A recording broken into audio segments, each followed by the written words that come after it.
Il faut quand même rappeler pourquoi la France a colonisé l'Algérie en 1830. C'était pour mettre fin à la piraterie barbaresque et à l'esclavage en Méditerranée. L'esclavage pratiqué à l'époque par les musulmans. Et à l'époque, en 1830, l'Algérie, c'était rien du tout. L'Algérie est un pays riche, alors que la légende coloniale va dire que c'est un pays pauvre. Or, c'est un pays très riche. C'est l'Algérie qui fournissait du blé aux armées napoléoniennes. Alors, c'est pas la peine d'être économiste et sortir de l'ENA pour comprendre que si l'Algérie livrait du blé aux armées françaises, c'est qu'elle produisait du blé.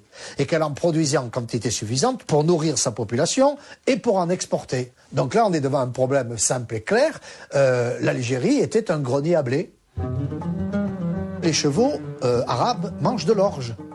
Or, quand je découvre, moi, que l'émir a en moyenne 12 à 15 000 chevaux, on sait très exactement par les chroniques qu'il faut un quintal par cheval par 10 jours, qu'il faut du fourrage, qu'il faut du fer, même si les Arabes ferraient qu'à 2 clous et qu'on fait à peu près tous les 40 jours, ça fait 1 million de fer par an, ce qui veut dire tant de maréchaux ferrants, tant de quantité de... D'où ça venait? Ça tombait pas du ciel. La terre, c'est essentiellement la terre des ancêtres. Inutile de vous dire que les colons vont choisir les meilleures terres et qu'on va laisser à la tribu les terres, les cailloux, les mauvaises terres. La thèse fondamentale des coloniaux, c'est que c'est une terra nullia. Ça veut dire, c'est la thèse générale du système colonial, il n'y a rien. Non seulement il n'y a rien, ça pousse pas, mais il n'y a pas de droit. Or, nous savons que le système juridique maghrébin, parce qu'il est à peu près comparable en Algérie, au Maroc, Tunisie, est très subtil. On avait un système aussi compliqué que le droit français. Qu'est-ce qu'on a fait? On a tout liquidé ça, on a dit ça n'existe pas. Terre de colonisation, et c'est ainsi que le type qui arrive d'Alsace en 1870, à qui on donne un lopin de terre, il ne va pas discuter pour savoir si les Arabes sont propriétaires ou pas. Donc là, on commence l'ambiguïté de la mémoire collective. C'est nous qui avons cultivé cette terre, c'est nous qui avons fait l'Algérie. Or, c'est faux.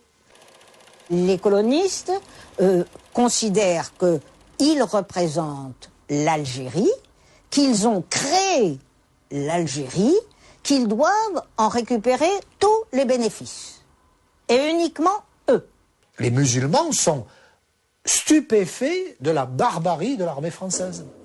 L'émir Abdelkader, lui, fait assez tôt, vers 1840, un traité de protection des prisonniers, alors que les conventions de Genève vont dater d'un siècle plus tard. Hein. Il fait un règlement militaire pour protéger les prisonniers. Les Français, eux, ils coupent les couilles et les oreilles, soyons clairs. C'est comme le scalp chez les Indiens, hein. C'est les Blancs qui l'ont inventé. Globalement, la société française ne sait rien de l'islam ni de l'Afrique du Nord. La quasi-totalité des soldats et des officiers de l'émir Abdelkader savent lire et écrire. L'émir lui-même, il a lu l'Organum d'Aristote. Je ne suis pas sûr que Bugeaud savait seulement qui était Aristote. Quant à l'armée française, elle est composée d'analphabètes complets. Donc on a là un décalage considérable entre les deux sociétés.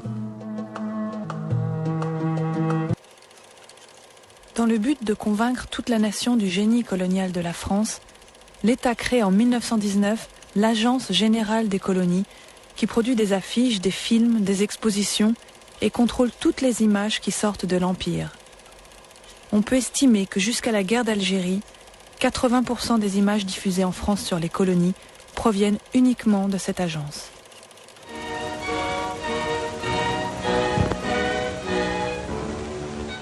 D'une certaine manière, au lendemain de la guerre, il faut presque montrer un empire pacifié. Ça, je crois que c'est la première idée que la propagande va savoir imposer. Un empire calme, donc des images de paix. Deuxièmement, il faut montrer qu'on modernise l'empire, la mission civilisatrice. Alors là, on va peut-être construire qu'un hôpital, mais je peux vous dire qu'il va passer 50 fois en photo. Une seule route, mais à l'époque, il n'y avait pas de voiture, donc construire des routes, c'était simplement le symbole d'un pouvoir qui, par le travail forcé, s'imposait sur un pays. On construisait des routes, non pas pour faire passer des voitures, mais pour dire que la France construisait des routes. On nous montre des soldats qui vont enseigner. On nous montre des soldats qui vont soigner. On nous montre des soldats qui vont pacifier. Si un soldat commence à enseigner, c'est bien que la France a échoué depuis 130 ans en Algérie.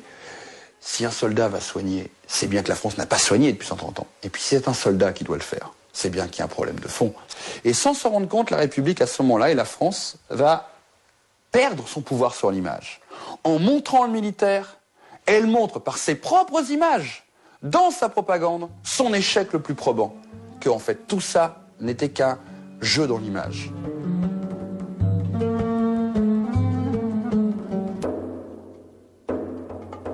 Il est vrai que nous rapportons un plein baril d'oreilles récoltées pair à pair sur les prisonniers amis ou ennemis.